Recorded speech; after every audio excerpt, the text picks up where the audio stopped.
जय हिंद दोस्तों, स्वागत है आपका मामंजू एकेडमी पर। दोस्तों आज की इस वीडियो में हम बात करेंगे क्लास 12 के इतिहास यानी हिस्ट्री के टॉप 30 ऑब्जेक्टिव क्वेश्चन जो बोर्ड एग्जाम में बार बार पूछा जाता है।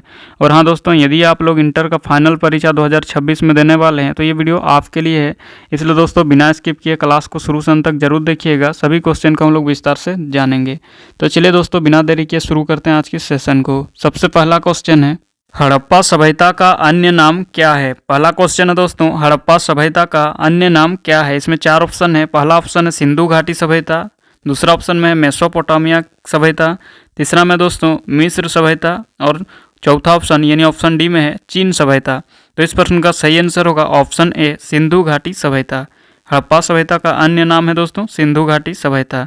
चलिए नेक्स्ट क्वेश्चन देखते हैं। नेक्स्ट है दूसरा नंबर क्वेश्चन, हड़प्पा सभ्यता का प्रमुख नगर कौन सा था। दूसरा नंबर क्वेश्चन में कह रहा दोस्तों कि हड़प्पा सभ्यता का प्रमुख नगर कौन सा था। इसमें भी 4 ऑप्शन है। पहला ऑप्शन है पाटलिपुत्र, दूसरा में दोस्तों मोहनजोदड़ो, तीसरा में है वाराणसी और चौथा में दोस्तों यानी ऑप्शन डी में उज्जैन। तो इस प्रश्न का सही आंसर होगा ऑप्शन बी मोहनजोदड़ो। हड़प्पा सभ्यता का प्रमुख नगर मोहनजोदड़ो था।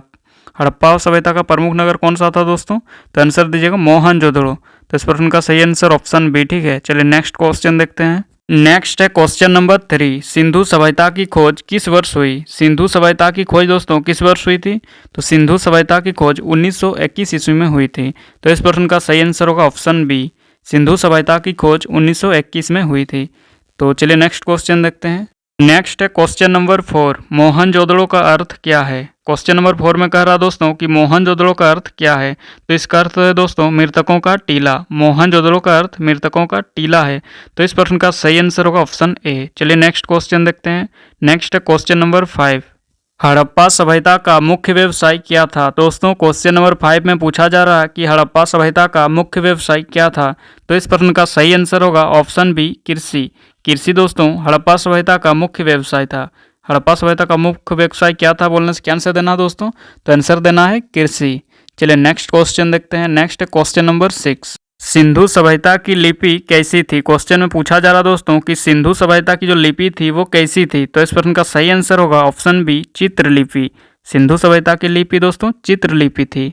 चलिए नेक्स्ट क्वेश्चन की ओर बढ़ते हैं। नेक्स्ट है दोस्तों क्वेश्चन नंबर 7। क्वेश्चन नंबर 7 में पूछा जा रहा है कि हड़प्पा सभ्यता किस धातु से अनजान थी। हड़प्पा सभ्यता किस धातु से अनजान थी। तो दोस्तों इसमें 4 ऑप्शन है। पहला ऑप्शन है तांबा, दूसरा में है कांसा, तीसरा में दोस्तों सोना और चौथा यानी ऑप्शन डी में है लोहा। तो इस प्रश्न का सही आंसर होगा ऑप्शन डी लोहा। लोहा दोस्तों हड़प्पा सभ्यता में अनजान थी। लोहा धातु हड़प्पा सभ्यता में अनजान थी। तो इस प्रश्न का सही आंसर होगा ऑप्शन डी है ना लोहा। चलिए नेक्स्ट देखते हैं। नेक्स्ट है क्वेश्चन नंबर 8। क्वेश्चन नंबर 8 में पूछा जा रहा दोस्तों कि हड़प्पा सभ्यता का प्रमुख जल निकास किसके लिए प्रसिद्ध था। हड़प्पा सभ्यता का प्रमुख जल निकास किसके लिए प्रसिद्ध था। तो दोस्तों इसका सही आंसर होगा ऑप्शन सी नलियाँ। नलियाँ दोस्तों हड़प्पा सभ्यता का प्रमुख जल निकास के लिए प्रसिद्ध था। कौन प्रसिद्ध था, तो नलियाँ। तो चलिए नेक्स्ट क्वेश्चन देखते हैं। Next question number 9, great bath कहाँ पाया गया। क्वेश्चन नंबर 9 में कह रहा दोस्तों कि ग्रेट बाथ कहाँ पाया गया। तो इस प्रश्न का सही आंसर होगा option C Mohenjodaro. Great bath दोस्तों मोहनजोदड़ो में पाया गया था। चलिए नेक्स्ट क्वेश्चन देखते हैं। नेक्स्ट है क्वेश्चन नंबर 10। क्वेश्चन नंबर 10 में कह रहा कि हड़प्पा सभ्यता का पतन किस कारण हुआ माना जाता है। हड़प्पा सभ्यता का पतन किस कारण हुआ माना जाता है। इसमें दोस्तों 4 ऑप्शन है। पहला ऑप्शन है विदेशी आक्रमण, ऑप्शन बी यानी दूसरा ऑप्शन में है दोस्तों प्राकृतिक आपदा, तीसरा में है महामारी और चौथा में दोस्तों यानी ऑप्शन डी में उपरोक्त सभी। तो इस प्रश्न का सही आंसर होगा ऑप्शन डी उपरोक्त सभी।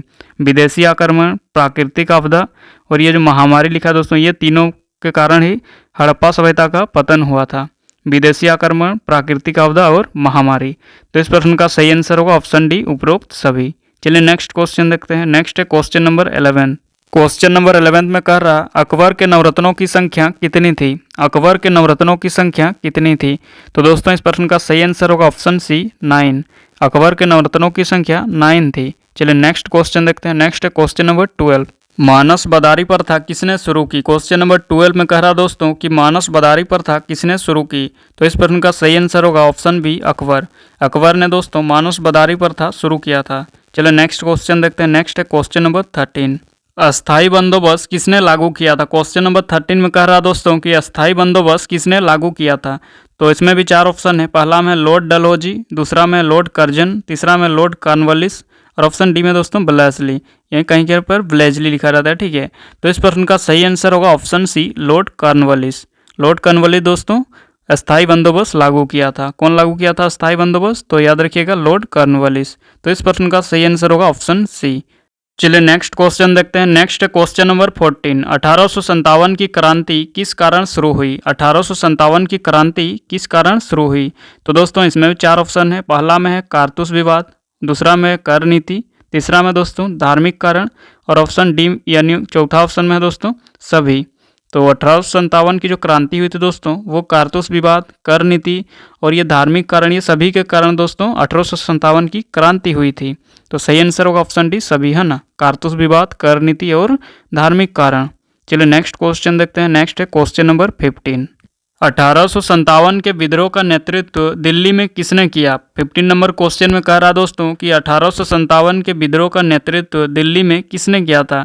इसमें भी 4 ऑप्शन है। पहला तात्या टोपे, दूसरा में दोस्तों रानी लक्ष्मीबाई, तीसरा में बहादुर शाह जफर और ऑप्शन डी में दोस्तों कुंवर सिंह।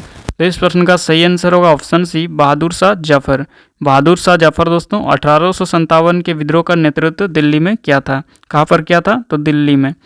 तो चलिए नेक्स्ट क्वेश्चन देखते हैं। नेक्स्ट है दोस्तों क्वेश्चन नंबर 16।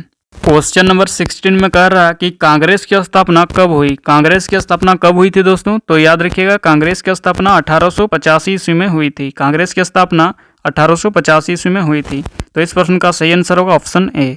चलिए नेक्स्ट क्वेश्चन देखते हैं। नेक्स्ट है क्वेश्चन नंबर 17। असहयोग आंदोलन कब शुरू हुआ था? क्वेश्चन नंबर 17 में पूछा गया दोस्तों कि असहयोग आंदोलन कब शुरू हुआ था? तो इस प्रश्न का सही आंसर होगा ऑप्शन सी, 1920। 1920 में दोस्तों असहयोग आंदोलन शुरू हुआ था। चलिए नेक्स्ट क्वेश्चन देखते हैं। नेक्स्ट है क्वेश्चन नंबर 18। दांडी मार्च किस वर्ष हुआ? दांडी मार्च दोस्तों किस वर्ष हुआ था? तो दांडी मार्च दोस्तों 1930 ईस्वी में हुआ था। दांडी मार्च याद रखिएगा 1930 ईस्वी में हुआ था। इस प्रश्न का सही आंसर ऑप्शन सी। चलिए नेक्स्ट क्वेश्चन देखते हैं। 18 भी कंप्लीट हो गया, अभी देखेंगे 19 नंबर क्वेश्चन।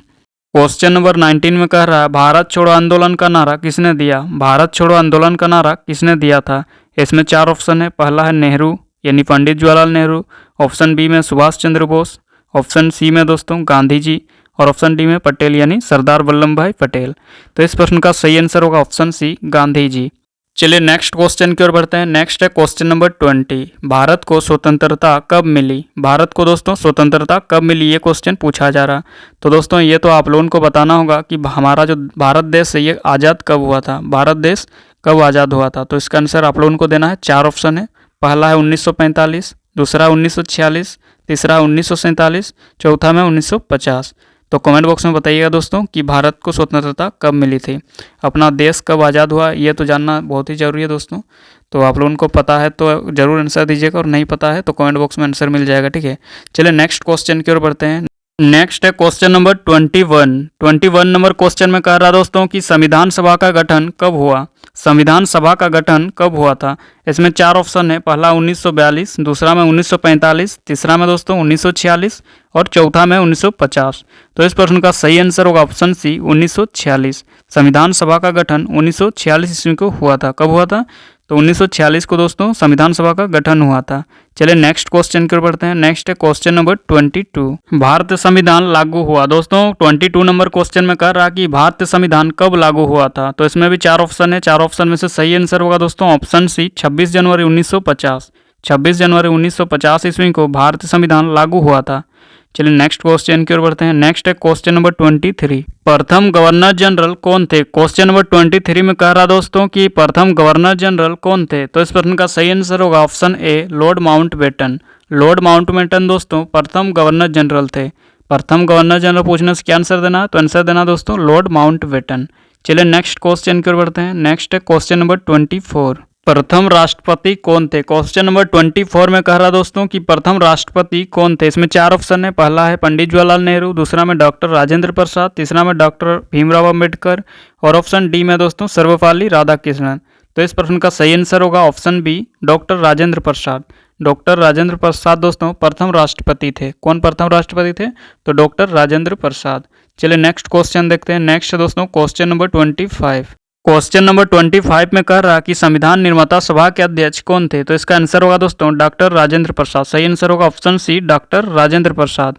चलिए नेक्स्ट क्वेश्चन देखते हैं। नेक्स्ट है क्वेश्चन नंबर 26। भारत संविधान की प्रारूप समिति के अध्यक्ष कौन थे? भारत संविधान की प्रारूप समिति के अध्यक्ष कौन थे दोस्तों? जिसके अध्यक्ष थे डॉक्टर भीमराव अंबेडकर। डॉक्टर भीमराव अंबेडकर दोस्तों भारत संविधान की प्रारूप समिति की अध्यक्ष थे। भारत संविधान की प्रारूप समिति के अध्यक्ष कौन थे पूछने से आंसर दीजिएगा डॉक्टर भीमराव अंबेडकर। चलिए नेक्स्ट क्वेश्चन की ओर बढ़ते हैं। नेक्स्ट है क्वेश्चन नंबर 27। जलियांवाला बाग हत्याकांड किस वर्ष हुआ था? जलियांवाला बाग हत्याकांड किस वर्ष हुआ था दोस्तों? तो जलियांवाला बाग हत्याकांड 1919 में हुआ था। 13 अप्रैल 1919 को जलियांवाला बाग हत्याकांड हुआ था। तो इस प्रश्न का सही आंसर होगा ऑप्शन सी। और ये दोस्तों कहाँ पर हुआ था पूछा जाता है, ठीक है। जलियांवाला बाग हत्याकांड 1919 में कहाँ हुआ था? तो इसका आंसर दीजिएगा अमृतसर। अमृतसर में दोस्तों बैसाखी के दिन जलियांवाला बाग हत्याकांड हुआ था। तो चलिए नेक्स्ट क्वेश्चन की ओर बढ़ते हैं। नेक्स्ट है क्वेश्चन नंबर 28। सुभाष चंद्र बोस ने आज़ाद हिंद फौज की स्थापना कहाँ किया था? क्वेश्चन नंबर 28 में पूछा गया दोस्तों कि सुभाष चंद्र बोस ने आज़ाद हिंद फौज की स्थापना कहाँ किया था? तो इस प्रश्न का सही आंसर होगा ऑप्शन बी, सिंगापुर। सिंगापुर में सुभाष चंद्र बोस ने आज़ाद हिंद फौज की स्थापना किया था। चलिए नेक्स्ट क्वेश्चन की ओर बढ़ते हैं। नेक्स्ट है क्वेश्चन नंबर 29। रोलेट एक्ट किस वर्ष लागू किया गया था? क्वेश्चन नंबर 29 में कह रहा दोस्तों कि रोलेट एक्ट किस वर्ष लागू किया गया था? इसमें 4 ऑप्शन है। पहला 1917, दूसरा में 1918, तीसरा में 1919 और चौथा में दोस्तों 1921। तो इस प्रश्न का सही आंसर होगा ऑप्शन सी, 1919। रोलेट एक्ट दोस्तों 19 मार्च 1919 को लागू किया गया था। कब लागू किया गया था? तो 19 मार्च 1919 को रोलेट एक्ट लागू किया गया था। चलिए नेक्स्ट क्वेश्चन देखते हैं। नेक्स्ट दोस्तों क्वेश्चन नंबर 30।